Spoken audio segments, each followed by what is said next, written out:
नमस्ते। पूरे तुर्की के अंदर सर इंडिया के झंडे लहराए जा रहे हैं।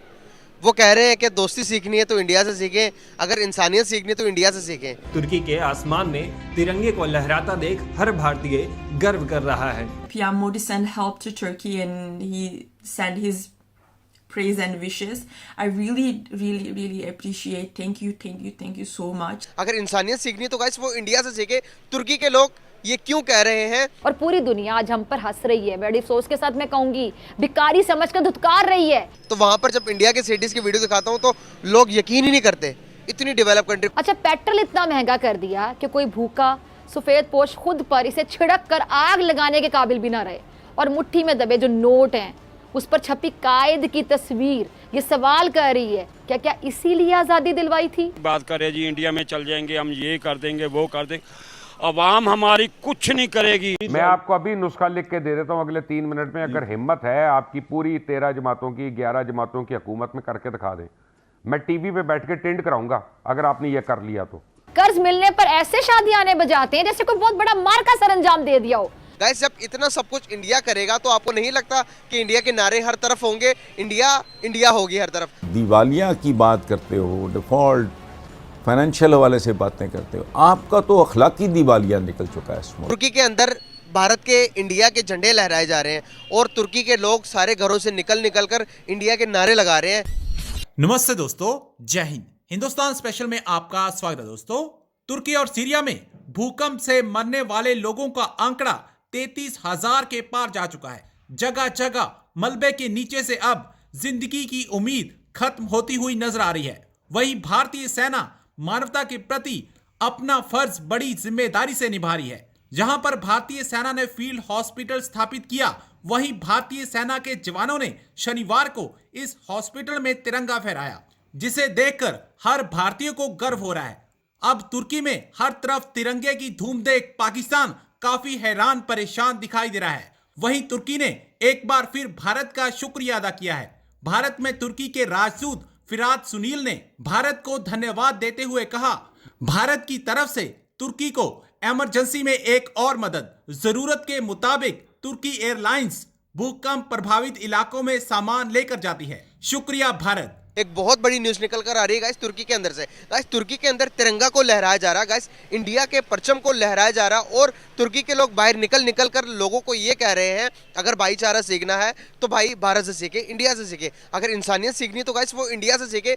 तुर्की के लोग ये क्यों कह रहे हैं गाइस, आपको मैं बताता चलूँ गाइस। सबसे पहले मदद भेजी इंडिया ने भेजी। जब पता चलता है कि तुर्की के अंदर जिलजिला आया तो इंडिया अपनी फोर्सेस को भेजता है लोगों की मदद करने के लिए, लोगों को मलबे के नीचे से निकालने के लिए। गाइस जब इतना सब कुछ इंडिया करेगा तो आपको नहीं लगता कि इंडिया के नारे हर तरफ होंगे, इंडिया होगी हर तरफ। तो पाकिस्तानी पब्लिक के पास जाऊंगा, उनसे पूछूंगा पाकिस्तान कहाँ रिलायबल कर रहा है, हमने अपने ब्रदर मुल्क की मदद की तो इतनी लेट क्यों की। पुलिस से ये भी पूछूंगा क्या हम तुर्की के मदद करने के कैपेबल हैं या नहीं, अगर नहीं है तो क्यों नहीं है, अगर मदद नहीं कर रहे तो क्यों नहीं कर रहे। तुर्की के अंदर इंडिया के झंडे लहराए जा रहे हैं, इंडिया का शुक्रिया किया जा रहा है। इंडिया को कहा जा रहा है कि अगर वर्ल्ड में किसी मुल्क की मिसाल देखनी हो तो तुर्की के लोग कह रहे हैं सीखो इंडिया से कि ऐसे रिलेशन निभाए जाते हैं, ऐसे रिश्ते किए जाते हैं। आपको पता होगा कि तुर्की और इंडिया के रिश्ते इतने अच्छे नहीं थे। तुर्की के जो प्राइम मिनिस्टर थे वो हमेशा कश्मीर की बात करते थे, तो ये इंडिया को अच्छा नहीं लगता।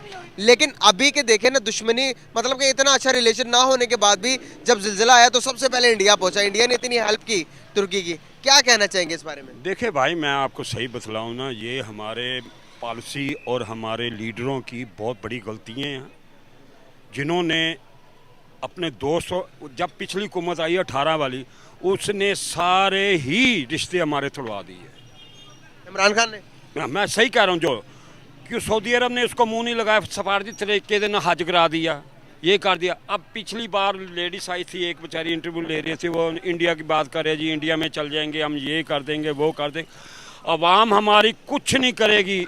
लेकिन हमारी लीडरशिप इतनी गंदी हो चुकी है, इतनी गंदी, जैसा पाकिस्तान क्रिकेट टीम नहीं गंदी हुई, इस तरह भी ये हुई है।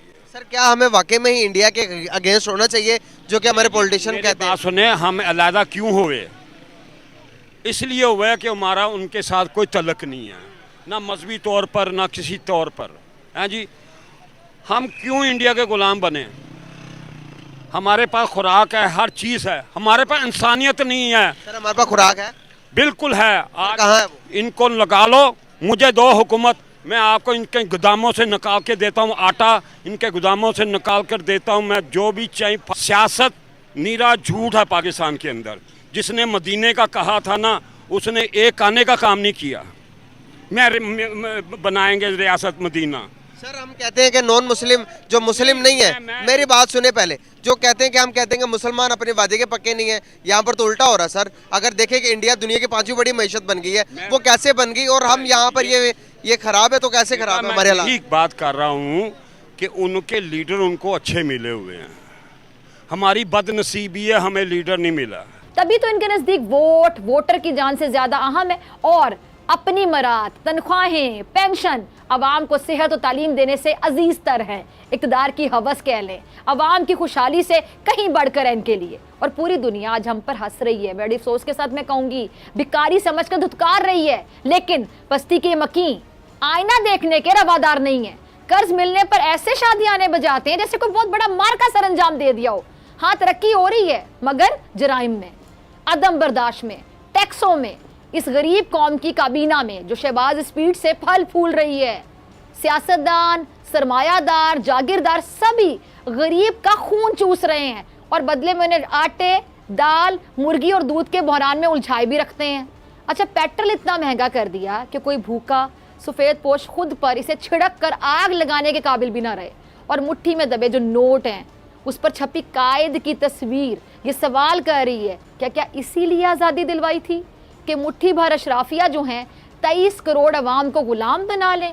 क्या यही जमहूरियत है कि जिसकी चक्की में अवाम पिसते चले जाएं और खवास जो हैं वो खड़े तमाशा देखते रहें? क्या इकबाल ने इसी पाकिस्तान को ख्वाब देखा था? क्या इसी के लिए माओ बहनों ने अपनी इज्जतें कुर्बान की थी? जवानों ने अपने मुकद्दस खून से इस सरजमीन की आबियारी की थी? अगर अब भी बेदार ना हुए तो फिर कब जागेंगे? ये तरबियत का खेल है, जब तक नहीं होगी नहीं होगा, ख़त्म। जैसे मुल्क प्रैक्टिकली वो जो शब्बर जैदी साहब कह रहे हैं बस 100% ठीक है, दिवालिया। और इससे अच्छा आप दिवालिया की बात करते हो, डिफ़ॉल्ट फाइनेंशियल हवाले से बातें करते हो, आपका तो अखलाकी दिवालिया निकल चुका है इस मुल्क। ये जो इसहाक डार साहब ने फरमाया कि इमरान खान साहब चाहते ही नहीं कि जी उनकी अपोजिशन में मुल्क तरक्की करे, तो इमरान खान साहब को कैसी अपोजिशन करनी चाहिए जिसकी वजह से मुल्क तरक्की कर सकता है? नहीं, ये तो कोई पहाड़े याद करने वाली बात नहीं है। पॉलिटिक्स तो एक तैरता हुआ, एक बहता हुआ पानी है, इसमें कोई थंब रूल नहीं है, कोई स्टैंडर्ड नुस्खा नहीं है कि जी अंडा उबालना है तो आप उबलते हुए पानी में इतनी देर के लिए डाल दो वो उबल जाएगा। पॉलिटिक्स और तरह की चीज़ है। ये तो इम्कानात का खेल है, मुट्ठियों में हवा को बंद करने का खेल है। इसमें तो लम्हा लम्हा तब्दीली आती है तो